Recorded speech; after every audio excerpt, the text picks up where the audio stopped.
Alam mo ba na mas magaling mag-freestyle ang babae kaysa sa lalaki? We, Pag may babae kang kasama, ibig sabihin magaling yan mag-freestyle ni Chang'e. Kaya kung may jowa kang ML player dyan, ang swerte mo naman. bakit naman? Dahil marami silang alam na freestyle na tanging babae lang ang nakakaalam. Oh, genius. At kung fighter man ang pag-uusapan, di magpapahuli ang babae dyan. Marunong din sila mag-freestyle ni Balmon. Papalagyan kahit ilan ang kalaban, papasok pa ng tower yan. Okay, isog man. May kaibigan ka bang babaeng tangkyuser dyan? Meron. Dahil pag meron, ibig sabihin may magaling kang kaibigan. We, Sila kasi yung mga magaling mag-set ng ano?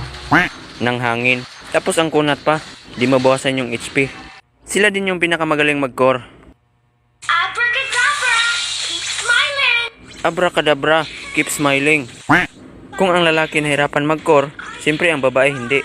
Kaya't masasabi talaga natin